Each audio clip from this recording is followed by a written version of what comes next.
Hello friends, welcome to grow with CV. So CTET paper 1 की EVS की answer की मैं अपलोड कर चुकी हूँ और अभी मैं आपके लिए लेकर आई हूँ सीटेट पेपर 1 मैथ्स पेपर 1 की। ठीक है, सीटेट पेपर 1 मैथ्स पेपर 1 की आंसर की लेकर के आई हूँ। 1 से 30 क्वेश्चन देखेंगे और आपको मैच करना है आपको कौन सा क्वेश्चन जो करेक्ट गए हैं, कौन से क्वेश्चन गलत गए हैं।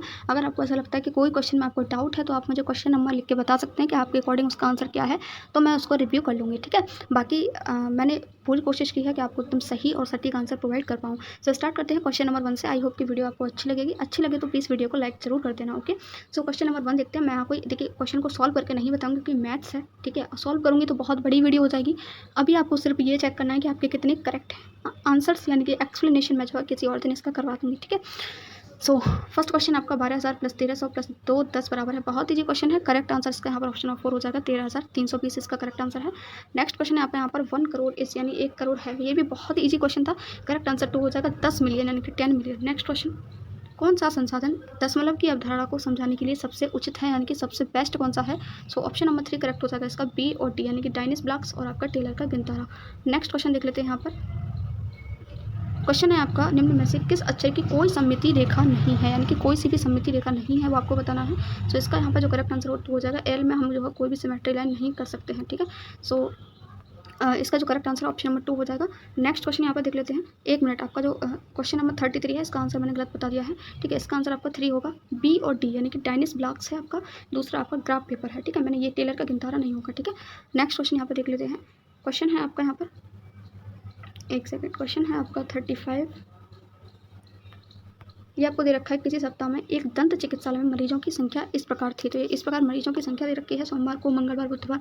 ठीक है, इसके बाद नीचे हम जाएंगे। यहाँ पर आपको दे रखा है कि इस तालिका के आधार पर गलत कथन चुनिए। तो यहाँ पर जो है इस तालिका के अकॉर्डिंग ये कुछ कथन दे रखे हैं, आपको गलत कथन यहाँ पर सिलेक्ट करना है। तो ऑब्वियसली इसको आपको जो है सॉल्व करके इसको देखना पड़ेगा, लेकिन बहुत ईजी क्वेश्चन था। इसका जो करेक्ट आंसर है 1 हो जाएगा। मरीजों की कुल संख्या 200 थी, तो मरीजों की कुल संख्या 200 नहीं है, आप ऐड करके देख सकते हैं। नेक्स्ट क्वेश्चन देख लेते हैं। यहाँ पर x upon y equals to आपको पी अपॉन क्यू दे रखा है। तो आपको बताना है कि इनमें से कौन सा करेक्ट होने वाला है। ठीक है, तो 4 ऑप्शन में से कौन सा करेक्ट है ये आपको बताना है। तो देखिए नीचे आंसर है आपके 1 यानी ए बी सी करेक्ट है, ए और बी करेक्ट है, केवल सी करेक्ट है या फिर ए और डी करेक्ट है। तो इसका करेक्ट आंसर 4 हो जाएगा। ए और डी आपका करेक्ट है यहाँ पर। ठीक है, नेक्स्ट क्वेश्चन है आपका, निम्न में से किन भारतीय गणितज्ञों को संख्यात्मक विश्लेषण के संस्थापक के रूप में जाना जाता है। सो यहाँ पर देखिए मुझे थोड़ा सा डाउट है कि किसको जो है संख्यात्मक विश्लेषण के संस्थापक के रूप में जाना जाता है। बाकी अभी के लिए अगर मैं यहाँ आपको बताऊँ तो इसका आंसर देखिए, एक तो रामानुजन है आपके, दूसरे आपके आर्यभट्ट हैं। ठीक है, तो 1 और 4 आपका ऑप्शन नंबर 1 में देखा है, तो ये आपका करेक्ट हो जाएगा। ठीक है, नेक्स्ट क्वेश्चन देख लेते हैं 38। संख्याओं के बारे में निम्न में से कौन सा कथन सत्य है। तो आपको ट्रू यहाँ पे बताना है। 4 आपको दे रखे हैं, फिर करेक्ट बताना है कि ए और डी सही है, केवल बी सही है, केवल सी सही है, फिर बी सी डी तीनों सही है।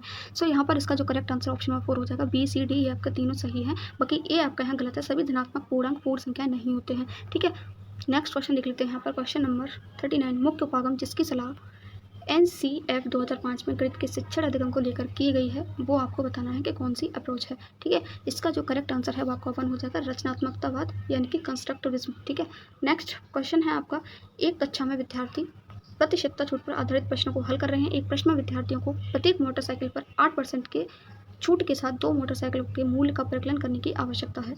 एक समूह दोनों मोटरसाइकिलों के कुल मूल्य का परिकलन करता है और फिर कुल जो मूल्य है उसमें से 16% काट लेता है। इस समूह द्वारा प्रयोग की गई विधि, तो कौन सी प्रयोग की गई विधि है वो आपको यहाँ बताना है।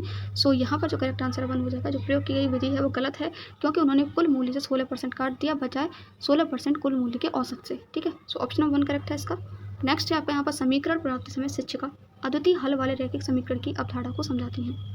वे आगे पूछती हैं, अगर हल दिया गया हो तो आप कितने समीकरण बना सकते हैं। ठीक है, सो यहाँ पर जो करेक्ट आंसर है 4 हो जाएगा। कई समीकरण जो है हम इससे बना सकते हैं। नेक्स्ट क्वेश्चन है आपका, 2 कॉलम आपको दे रखे हैं। ठीक है, और आपको मैच करना है इनको, कॉलम 1 को कॉलम 2 से। श्यामपट्ट का एक फलक, एक रेखा, एक किरण, एक रेखाखंड, तो कैसे क्या होते हैं वो आपको बताना है। बहुत ईजी क्वेश्चन है ये। ठीक है, ऑप्शन नंबर 4 करेक्ट हो जाएगा इसका। ठीक है, श्यामपट्ट का एक फलक की निश्चित लंबाई नहीं होती है। ठीक है, बी का 4 हो जाएगा, यानी कि एक रेखा, सॉरी एक आपका 3rd हो जाएगा। एक तल का एक भाग निरूपित करता है कौन, श्यामपट्ट का एक फलक। एक रेखा क्या होती है, एक रेखा की कोई निश्चित लंबाई नहीं होती है। देखिए जो रेखाखंड होता है ना उसकी निश्चित लंबाई होती है, लेकिन रेखा की कोई निश्चित लंबाई नहीं होती है। एक किरण का क्या होता है, तो किरण के अंत्य बिंदु होते हैं। ठीक है, और एक रेखाखंड के 2 अंत। नेक्स्ट क्वेश्चन है आपका यहाँ पर, इफ 7 स्टार 2 × 123 इक्वल्स टू, आपको ये वैल्यू दे रखी है, then value of star star की वैल्यू आपको यहाँ पता करनी थी। सो करेक्ट आंसर 1 हो जाएगा, 5 इसका करेक्ट आंसर है। नेक्स्ट 4, सौम्या ने 13/1/1992 को नौकरी स्टार्ट की, नौकरी करना। 31/3/2023 को उसने रिटायरमेंट यानी कि सेवानिवृत्ति ले ली, उसकी नौकरी को अवधि है, तो यानी कि उसने कितने टाइम तक जो है नौकरी की वो आपको जनरली बताना है। सो करेक्ट आंसर इसका 1 हो जाएगा, 31 वर्ष 2 मास और आपका 18 दिन। ठीक है, नेक्स्ट क्वेश्चन आपका देख लेते हैं। गणित की कक्षा में विद्यार्थियों में वैयक्तिक भिन्नता की पहचान के लिए कौन सी आकलन तकनीक उपयुक्त नहीं होगी? तो करेक्ट आंसर 2 हो जाएगा, योगात्मक आकलन, ये आपका नेगेटिव होता है। ठीक है, नेक्स्ट, कक्षा 2 के अधिगमकर्ताओं के लिए आधारभूत संक्रियाओं में अभिकलन के लिए निम्न में से कौन सा सही है?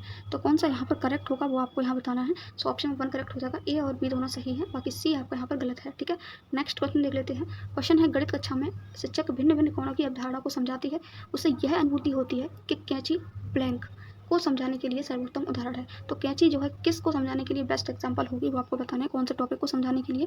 सो ऑप्शन नंबर 2 करेक्ट हो जाएगा, ए और बी, यानी कि तो शीर्षाभिमुख कोण समझाने के लिए, दूसरा कोणों का रैखिक युगल समझाने के लिए। नेक्स्ट क्वेश्चन है आपका यहाँ पर, क्वेश्चन हो जाएगा आपका यहाँ पर 48। इसको बहुत इजी क्वेश्चन था, इसको जस्ट आपको सॉल्व करना है बोर्ड मास रूल के। पहले आप डिवाइड करेंगे और फिर जो डिवाइड करने पर आएगा उसको आपको माइनस कर देना है। ठीक है, सो 48 का यहाँ पर ऑप्शन नंबर 3 करेक्ट हो जाएगा, 0 इसका यहाँ पर करेक्ट आंसर आने वाला है। नेक्स्ट क्वेश्चन आपको देखिए यहाँ पर कुछ भिन्न दे रखी हैं। ठीक है, इनको अवरोही क्रम में लगाना है, यानी कि बड़ी सबसे बड़ी भिन्न, फिर उससे छोटी, फिर उससे छोटी, फिर उससे छोटी। ठीक है, इस तरीके से आपको लगाना है। सो ऑप्शन नंबर 3 इसका करेक्ट हो जाएगा, 3/7, 12/63, 1/9, 1/21। नेक्स्ट क्वेश्चन है आपका 50। एक अंडे का मास यानी द्रव्यमान आपको 65 ग्राम दे रखा है, 2 अर्जन जो अंडे हैं उनका द्रव्यमान आपको निकालना है। सो करेक्ट आंसर इसका 2 हो जाएगा, 1.56 kg। ठीक है, which of the following represents the feature of mathematics laboratory, यानी कि क्या गणित की एक प्रयोगशाला की विशेषताओं को निरूपित करता है? तो गणित की जो लैब होती है उसकी क्या क्या विशेषताएं हैं वो आपको बतानी है। ए, बी और सी करेक्ट है, ए और डी, ए और सी या फिर बी और डी। ठीक है, तो यहाँ पर जो इसका करेक्ट आंसर हो जाएगा ऑप्शन नंबर 3 हो जाएगा, यानी कि ए और सी जो आपकी विशेषताएं हैं। ठीक है, सो ए और सी, यानी कि ए और सी ये करेक्ट हैं दोनों आपके। Next 52, question number 52। Question number 52 क्या कह रहा है आपका यहाँ पर, बुनियादी स्तर के लिए राष्ट्रीय पाठ्यचर्या रूपरेखा, यानी कि एनसीएफ 2022 ने अमूर्त गणितीय अवधारणा के शिक्षण के समय निम्न घटकों के सो इसका यहाँ पर जो करेक्ट आंसर है वो आपको ऑप्शन में हो जाएगा, बी सी डी ए, इनको क्रम में लगाना है। ठीक है, तो पहले आपका बच्चे क्या करेंगे, अनुभव करेंगे, उसके बाद वो बोलचाल वाली भाषा, उसके बाद आपका चित्र आएगा, उसके बाद आपका लिखित चिन्ह आएगा। ठीक है, नेक्स्ट है आपका, राजू के पास प्रत्येक 20 लीटर वाले प्रत्येक बर्तन 5 बर्तनों में तारपीन का तेल है, उसने इसे 5 लीटर वाले 10 बर्तनों, 2 लीटर वाले 10 बर्तनों और बाकी को 1 लीटर वाले 1 लीटर वाले बर्तनों में भरा। 1 लीटर वाले बर्तनों की संख्या आपसे पूछी गई है कि 1 लीटर वाले कितने बर्तनों को उसने भरा। ठीक है, सो करेक्ट आंसर 3 हो जाएगा, 30 बर्तन उसने भर लिए। नेक्स्ट है आपका, निम्न में से बच्चों के लिए कौन सा अधिगम अनुभव समाज तथा दैनिक जीवन में गणित के योगदान को प्रतिबिंबित करता है? सो यहाँ पर जो करेक्ट आंसर है, करेक्ट आंसर आपका ऑप्शन नंबर 2 हो जाएगा, औपचारिक और अनौपचारिक भाषा दोनों का उपयोग कर गणितीय विचारों का लिखित में संप्रेषण। ठीक है, सो ऑप्शन नंबर 2 आपका यहाँ बिल्कुल करेक्ट है। नेक्स्ट आपका देख लेते हैं, 22 हेक्टोमीटर डेकामीटर बराबर किसके होता है, 8 डेकामीटर किसके बराबर है ये आपको बताना है। सो करेक्ट आंसर इसका 4 हो जाएगा, 2280 मीटर के। ठीक है, नेक्स्ट क्वेश्चन आपका, गणित एक शिक्षिका कक्षा में विवृत और समृद्ध वक्र की अवधारणा कॉन्सेप्ट पर चर्चा करती है, विद्यार्थियों की बेहतर समझ के लिए वह 4 बिंदुओं के साथ एक उदाहरण देती है, अगर वक्र विवृत है तब 4 बिंदुओं की स्थिति है। तो इसका करेक्ट आंसर आपका ऑप्शन 1 है, उसमें से 3 क्या होने चाहिए, असंरेखी होने चाहिए। नेक्स्ट क्वेश्चन है आपका यहाँ पर, एक त्रिभुज के 2 कोण आपको दे रखे हैं, 50 डिग्री 30 डिग्री, तो त्रिभुज का तीसरा कोण आपसे पूछा है, बहुत ईजी है, 50 और 30 कितना हो गया आपका 80 डिग्री है ना, और त्रिभुज के तीनों कोणों का योग कितना होता है 180 डिग्री, तो 180 में से 80 घटाएंगे तो 100 आ जाएगा, ऑप्शन नंबर 2 इसका करेक्ट हो जाएगा। ठीक है, नेक्स्ट क्वेश्चन देखते हैं 58 क्या कह रहा है, कथन गणित उन स्तरों में पदानुक्रमित है जो कि तार्किक रूप से व्यवस्थित है, के लिए निम्न में से कौन से सही उदाहरण है वो आपको बताना है। ठीक है, सो कौन सा करेक्ट होने वाला है, only B, A B, B C या फिर ए सी। सो करेक्ट आंसर इसका 3 हो जाएगा, बी और सी यहाँ पर बिल्कुल करेक्ट है इसके बारे में। ठीक है, नेक्स्ट क्वेश्चन है आपका, अंकों 5 1 0 3 9 6 से बनी बड़ी और सबसे छोटी 6 अंकों की संख्या का अंतर पूछा हुआ है आपसे, बहुत ईजी क्वेश्चन था, ऑप्शन नंबर 2 करेक्ट हो जाएगा, सबसे बड़ी और सबसे छोटी संख्या आपको इनसे बनानी है, फिर उनको माइनस करना है। ठीक है, लास्ट क्वेश्चन देख लेते हैं, 43 47 53 59, ये एक तरीके का पैटर्न है। ठीक है, इसमें आपको बताना था कि 59 के बाद कौन सी संख्या आने वाली है। सो करेक्ट आंसर इसका यहाँ पर ऑप्शन नंबर 2 हो जाएगा, 61 जो है इसके बाद आएगा। सो ये थे सारे क्वेश्चंस के answer. Thank you so much for watching this video.